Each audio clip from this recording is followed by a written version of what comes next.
Hi, everyone, and welcome back to Latin Consulting's YouTube channel. Happy New Year 2025. I am so excited to kick off the year with this amazing guest speaker that we have today, Irma Marquez Trapero, the CEO of LatinoLead. I am Dr. Daisy Valentin. I am the CEO of Valentin Consulting, which is an accounting and finance firm for small, medium to businesses, non-traditional businesses. Let me throw it out there. So if you're interested in learning more about that, you can reach out to us. But please make sure that you're subscribe so you can get notified. But today we have this wonderful speaker. I'm so excited for her to share about her journey with us. And Irma, oh my gosh, thank you so much for kicking off Valentin Consulting's YouTube channel this year, starting off the year so amazing, so exciting. So tell us a little bit about you. Thank you so much for being here. Yes, no, primero que nada, thank you so much, Dr. Valentin, for having me. I'm really excited to be in conversation, two mujeres, being in community and having a conversation about community, which is beautiful, and what a way to start the year. So muchas gracias a ti por la invitación. So a little bit about myself. I am originally from Culiacán, Sinaloa, Mexico, and at the age of 9, I'm very connected to the immigrant experience. Like many others, my family decided when I was 9 years old to move to the States for a better life. And we landed in Minnesota because we had a tío that was here in Minnesota and actually grew up in greater Minnesota, so about 2 hours south of the Twin Cities. I'm also very passionate and connected to our immigrant and our undocumented community, since I am also part of a mixed status family. And so, this idea of immigrant resilience and inclusion of our comunidades, it's truly very important to me. And now, years later, I get to not only share that insight, but also connected to make action on how to support more Latino leaders, ensure that we are in those spaces, right? Like, I think at times we are much intentionally excluded from a lot of different sectors and a lot of different positions. And so I am just very honored to be part of, my pequeño granito de arena that I can contribute to my comunidad is always just such a blessing. And so, I am also formally undocumented myself, formerly DACA, and I have been now in Minnesota for 25 years. And what I can say is that it takes a village in order to sort of come from what I thought back then in my younger years was impossible to reach, and unknowingly how to do it, be able to sort of provide back to comunidad has been such a journey, and nourishing, healing, but also very much connected journey to a network, right? And so I'm really, really excited to be here and to talk more about that. I'm excited too because she is very graceful when she says a granito de arroz, like a little grain of rice, when she talks about community empowerment. And she says it's just a little tiny bit, but what she makes is 100% difference. You have not seen this woman in action. So you're going to hear a lot of your experiences today, which are so excited. I'm so excited to work with you as well. Even though I'm not an immigrant, I do resonate with you as well because I do have family members. I didn't come to Minnesota like you did, but I did come to Minnesota because my husband had an uncle here too. So it's kind of interesting. We all have uncles that immigrate to Minnesota somehow, and then we end up in a 2 degree state, right? 2 degree state right now. We're dealing with the coldest weather ever. But one of the things that I love about Irma is that she is always an open book. She's there. She shares her experiences. And that's great that you say that because we want our viewers and other leaders to see how important it is to share your testimony, share where you come from and where you've been, right? And I think that's really good. As myself, even though I didn't immigrate, but I also am first generation in my family, right? First generation to have a degree reach a doctorate degree at that. So I think that's really important. So, you know, now we're going to dive into some amazing questions here because I know people want to know. Okay. People want to know, you know, what motivated you to work with LatinoLead to help start this organization? Like from your personal experiences, how did you integrate it with LatinoLead and its organizational mission? Like I know I met you back when you first started this little office, Inside Clues. I found you. I was looking for women networking groups. And Irma was the one that called me back. So I want to know, how did you get to that little space where I was able to find you? Yeah, so from the beginning, if you would have, asked me, would I be part of building something sort of from the ground up, I would have not, not really believed it. It was sort of like not in my in my book, and sort of how that happened. So I mean, maybe it goes a little bit back to my personal experience of here I am a pre-nursing student, undocumented at the time. I couldn't do or pursue the nursing program because I didn't have a social security number. And so I that was really like a turning point for me to like knowing how much the personal is political. I ended up graduating with a political science major. Again, very unplanned, very unexpected. And that really made me realize just like the importance of voice, Mm-hmm. and the importance of collective community building. Mm-hmm. So, forward a few years, I had the experience of working in national congressional campaigns, local campaigns, came back to Minnesota, got my DACA, and really the parts that really reflected on like, okay, how can I make a difference? And it always went back to making sure that whatever I did, that I was truly connected to community. And so I really need to give a shout out to those that come before us, and part of this idea of LatinoLead truly came from a huge community outcry of the lack of Latino leadership, and shout out to our original OGs, Luz Maria Frias, Sandy Vargas, who really created this space to ensure that not only did Latinos have a voice, but also had opportunities to be in those spaces, right? Like not Mm-hmm. for others to speak for us, but us speak for us. And That's right. so this initiative, it was, an initiative of a foundation. And when I saw the role, to be honest, Dr. Valentin, I didn't apply. So the deadline came and passed, and I did not apply. I didn't think, I saw executive director, and I honestly didn't think I knew, right? Like I've never been in a position like that before. But I really was connected to the mission. Like, how do we build collective power? How do we create pathways to have more leaders? In knowing that we were already inherent leaders, right? Like it's Mm-hmm. not that we aren't, but more like how do we help navigate? And in my early career, it was hard, right? Like it was just a lack of being first gen, you know what I'm saying? Like Yeah.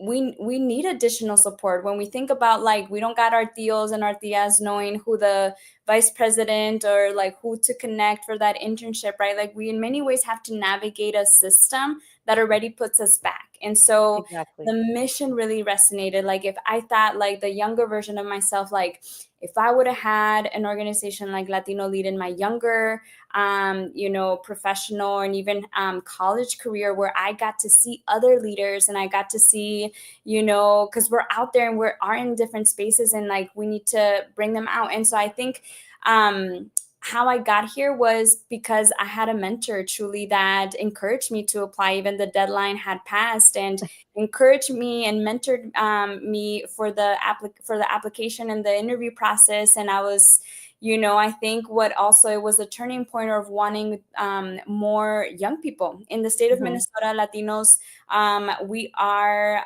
one of the youngest nationally, also the youngest growing ethnic group in the US. And so one of the things that was really important is how do we invest in one, the current leaders that Mm-hmm. also are hitting glass ceilings, and not advancing, and sort of like not connecting.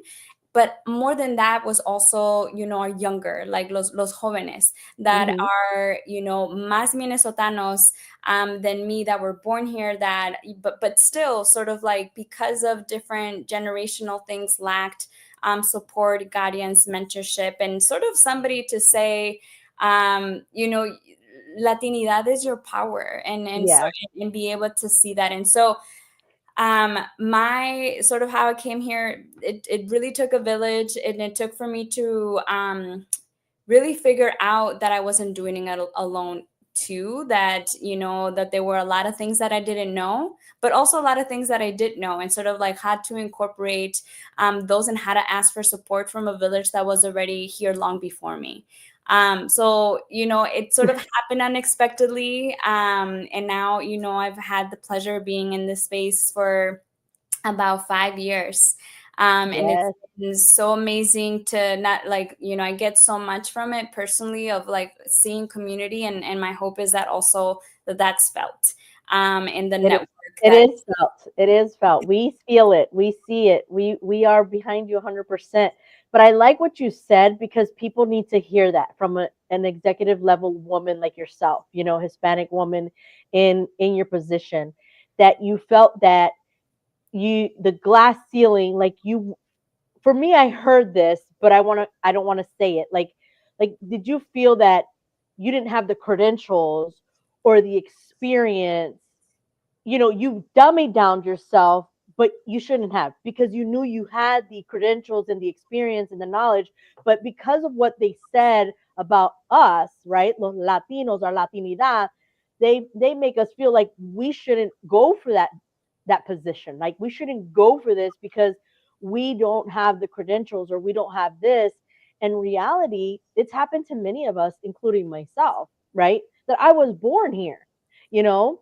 So imagine, like you said, people, men and women that are born in this state that are Latinos that come from the generation, they're told that, like, stay quiet, quédate quieto, don't move, don't, stay what you at, don't shuffle the feathers or something like that.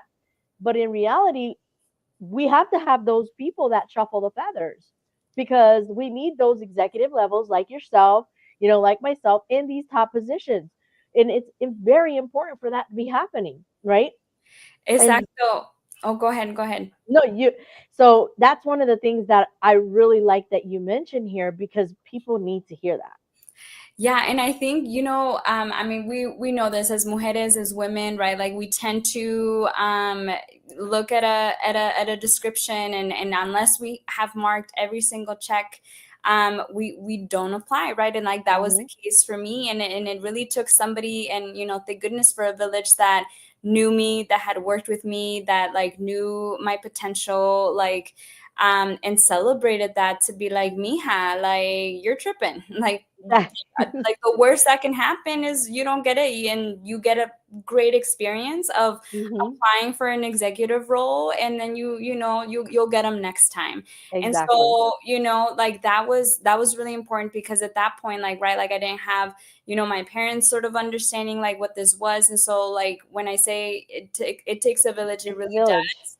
Hmm. And it's very unfortunate, like mujeres, that women do this statistically more than men. Um, Hmm. and Very.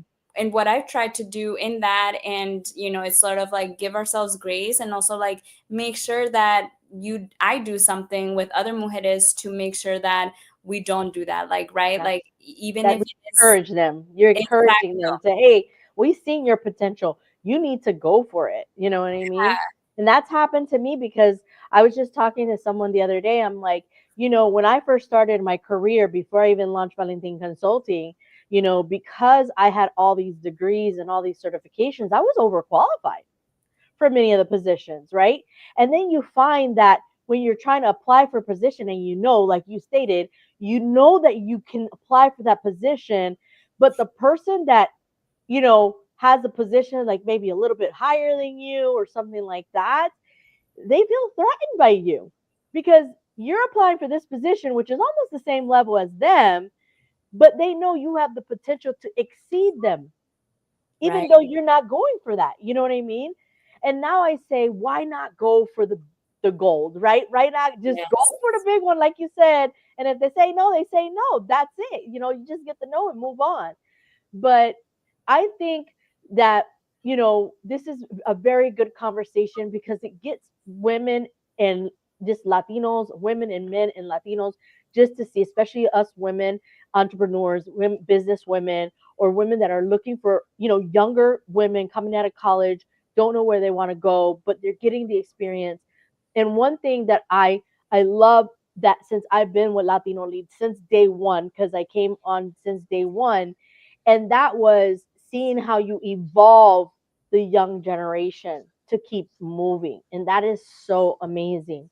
But I have a question for you. What are some of the biggest challenges you face in empowering the Latino community?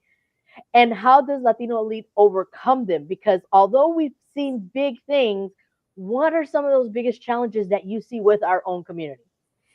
Yeah, so I mean, I think there is something here, and like I think at LatinoLead we're very intentional about leaning into cultura, right? Like what we don't want to do is have this message of complete assimilation. Of course, like we need to be proud of, especially if we're here being in the space, if you are called to feel proud of this space, but also sort of owning your space, whether it is in your job, whether it is in your state, whether it is in this country, right? Like challenges on not seeing a lot of that. And so one of the things that we focus at is on narrative building that it's not about empowering. So like there's this shift that we have intentionally of we're already powerful, right? Like that is like Mm-hmm. we start as inherent leaders. We already are poderosos, poderosas. And what we're Mm-hmm. truly just doing is ensuring that we lean into what we already know. And also, there's so much in our cultura, Dr. Valentin, that already makes us inherent leaders. The fact Mm-hmm. that so many of us, may be bilingual, and shout out to the No Sabo kids, Mm-hmm. no shame for that. Mm-hmm. But that already makes us global leaders. Just the Mm-hmm. fact of being bilingual, we can connect with folks from the US and every other and across the In different globe that countries, because Spanish is the second language. exacto. Entonces, like, just like that's power, like Mm-hmm. language and knowing your roots. And so, um, in addition to that, I think additional barriers are inclusivity. Oftentimes, like we don't have, opportunities to see ourselves. And so it's like, how do we ensure that wherever we go, we are connecting with somebody that is from our community, and not in isolation to only connecting with our community, because there's importance in making sure that we are multicultural in our solidarity and connecting with non-Latinos too, Mm-hmm. but seeing it and seeking it out. Mm-hmm. I think the other, a couple of more challenges is the lack of funding. I think like our communities, time and time and again, are underfunded, whether that is, from the philanthropic sector all the way to, corporate. Education. Yes, like that, right? Like like funding our causes and funding our hopes and dreams as organizations or companies or small businesses goes a long way. So making sure that you have allies in different spaces to guide you into that, because once we get there, what I've seen is we shine, right? Like we are Mm-hmm. very also a community that is welcoming, very charismatic. We are build on strong communication, and actually those are all things that make us already amazing Good leaders from the leaders, start. amazing leaders. And what Exactly. happens is that many people, they feel threatened by us because they think that we don't know. Many Right. of us, even though some of us don't speak English, like you said, some sabos, whatever, we they still understand, they're very knowledgeable. I mean, people do not realize how knowledgeable our community and our culture is in all walks of life, like all of us from all global, and that's what sets us apart. And that's what I really, really love and like about Latino Lead, because you bring that aspect, not just, when I say global, I mean it's not just for Latinos. Right. Okay, it's not just for Latinos, it's community. We specify Latino, but I want people to be very mindful that it's just not involving Latinos. We involve everyone in the community, because it involves everyone, because we are seen in different spaces. Even though we are Latinos, we are engaging with the community through every different space, no matter what, which is really nice. So one thing I really wanted to, I know we only have a few minutes left, and I have a couple questions that I still want to hone on and get your opinion on. And one of those is, how do you see the future of Latino Lead evolving? And what are your hopes for the next 5 or 10 years in terms of impact and growth with what you have seen so far? Goodness. So I I I dream of which I get so many snippets of this already in our community and in the growing network that we're building and solidifying and connecting. But one thing that I am really excited about is to um, continue to see our gente in leadership roles, not only in those spaces, but leaders that are connected so much to to their cultura in an unapologetic way, that continue to open doors. And so my hope is that the way that we're building, cultura center curriculum, and the way that we're building advocacy development, and the way that we are creating partnerships internally within our own community, but also externally within our solidarity brothers and sisters from other multicultural spaces. My hope is that there is a sense, continues to be a sense of pride in Mm-hmm. who we are, the diversity and like the multinational and global identities that we bring, because we, compared to other races, we are an ethnicity, right? Like Mm-hmm. we also have our amazing, Black Latinos, Asian Mm-hmm. Latinos, right? Like there's so All much, over. yes, there's so much beauty and so much pride in that I want to continue to see, and have Latino Lead continue to invest in that diversity within our comunidad, to continue to see our cultura as an asset and be a model, whether it continues to be a state, but also a national model of Mm-hmm. how to continue to build like a different narrative of who we are Mm-hmm. as Latino, one that is asset based, one that is like I mentioned, unapologetically us, and one that has folks that will continue to open doors for more of us, right? Like nada nos sirve, right? Like it's not enough to get to those spaces. It is transformational when people that do look back to ensure that more of us are in there. And that's the type of leader. Like we are creating a cultura centered, but also servant leadership that ensures that once one makes it, all of us do.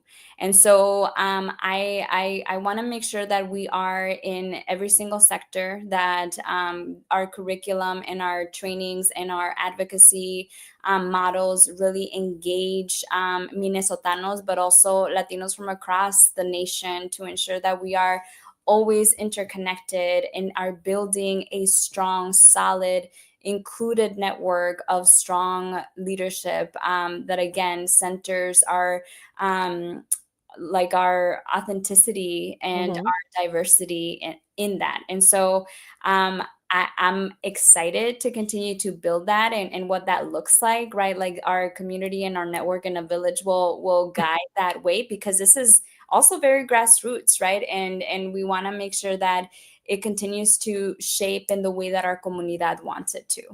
And it's really great that you say that. And I love everything you say, but you're very generous when you say state and national. Okay. She's really generous with that. I love how she states that. But LatinoLead pa'l mundo. yes, right, pal mundo. I can't wait, and I'm gonna give you my little hope. Okay, in Yes. the next 5 to 10 years, is my hope is for you to be one of those nonprofits that creates a one of Latino leads, second, third, fourth in each state. That each state has a Latino lead organization in that state. This is the main one, right? But kind of like Girl Scouts of Minnesota, right? It's part of Girl Scouts USA. So I'm not, hey, by the way, they didn't pay me to say that. Um, but what I'm saying is that that's what I hope to see because we are national. We have gone national. You have gone global. We've seen many, many individuals coming to the Latino Leader Con conference every year. It keeps growing. We keep getting people from many other states and countries and people. She is very generous, as I say, when she talks about national and local. We see the difference. They have been in spaces where you didn't expect to be in various different states. So it's really important for people to see that. Now, my last question before we say goodbye is this. What advice would you give to individuals or organizations looking to create a meaningful social impact in their communities? And how can they connect with LatinoLead? Because it's really important because there are so many new entrepreneurs, so many new small business, non-traditional businesses in the state of Minnesota that don't know LatinoLead. And I am so, so shocked by that.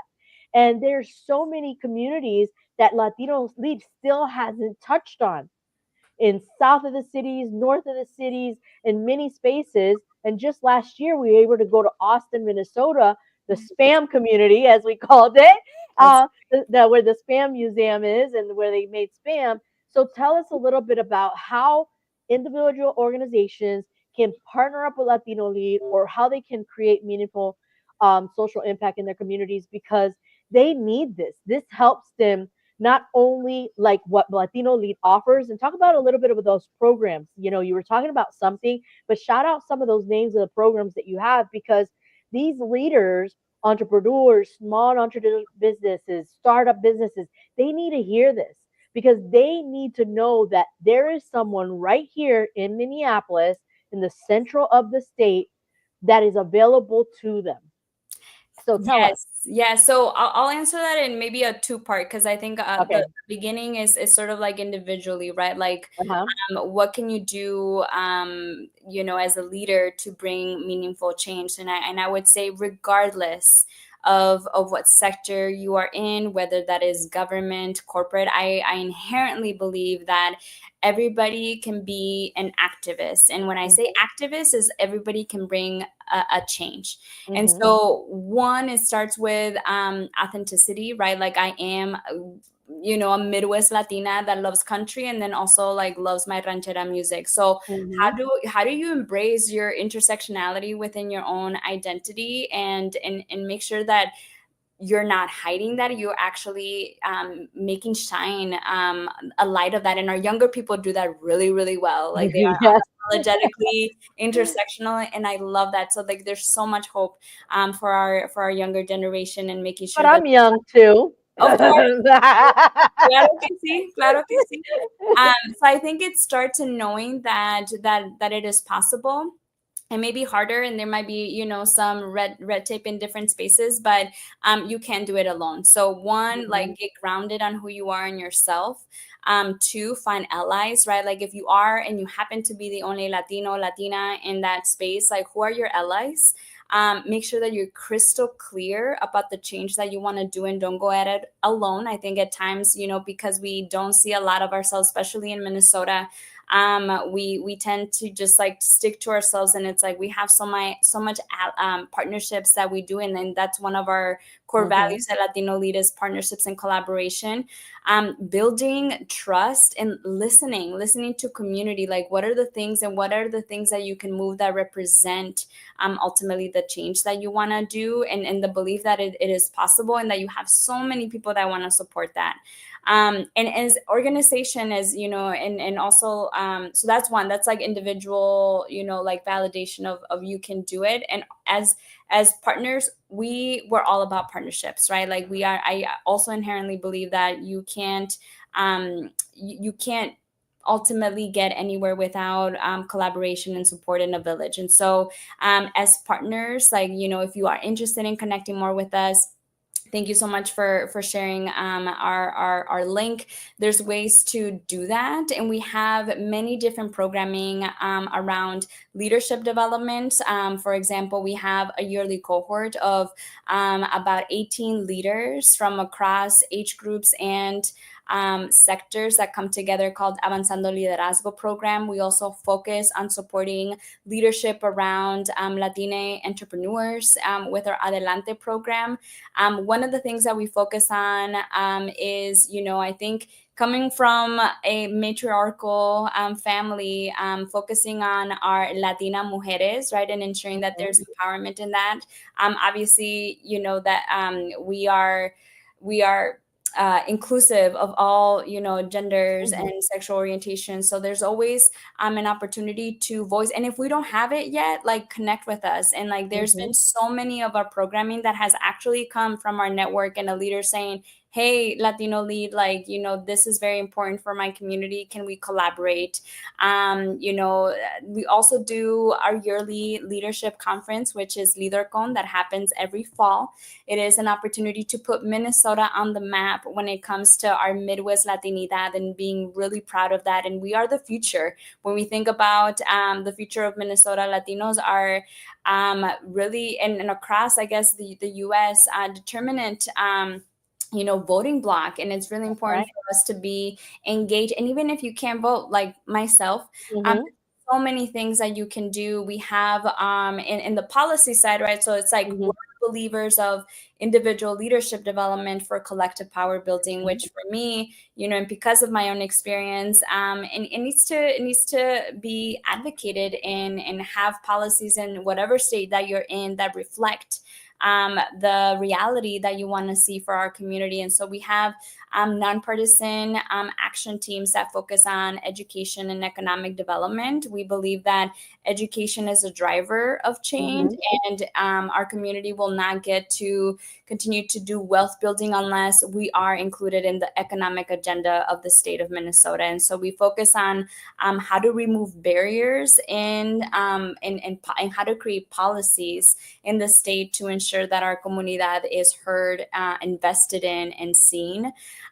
We also have one of the things, and it goes back to narrative.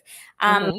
there has to be a real conversation and push to for Latinos to be included in media and to be included. And we tend to be really shy sometimes about our celebrations. And so we have Voices of LatinoLead that highlights the way that we're transforming and changing the narrative, not based on the stereotypes that people have about Latinos. Like I'm so done with those. Like Exactly. completely. It's just it's like how you say it, a broken record. They say it in here in America. Es algo Yes. ya que ya pesta, como dice, ya pesta. And You it's know, the it's values, already no good, you know. And right? that's the thing. And the thing is that these wonderful programs, and as Irma knows, she's mentioning these programs. She knows that I've been part of the committee of three of these programs, the Education Action Team, the EtherCon Conference, and the fundraising committee. I've been serving in that capacity for some of these, and I'm serving in other committees as well throughout my time with LatinoLead, and it's been so important to see everything and being engaging with this because it shows empowerment not only to our leaders being part of these committees, you know, and others that are not leaders, even community stepping up and being part of these committees. is really important because we we've seen how Latino Lead involves not just leaders but community members involved, parents, teenagers, young adults in college, all these different pieces, different sectors to really hone in on that. And that is so amazing. Irma, I want to say thank you so much for bringing this conversation of the vision and impact of Latino Lead that you have had, that Latino Lead had into our community, into the focus of everything, like you say, from education to advocacy to opportunities to leadership and more. We are so grateful that you are here today. We are so grateful that you started our YouTube channel off with a great speaker this year. And thank you so much for all of you watching. If you have any questions for Latino Lead, please go to www.latinolleadminnesota.org, mn.org, and they will give you all the information you need. Everything you need is there. Events, everything is there. Now, if you like what you heard today, we have some amazing guest speakers coming up for January, for February, for March, leading up to the end of the 2025.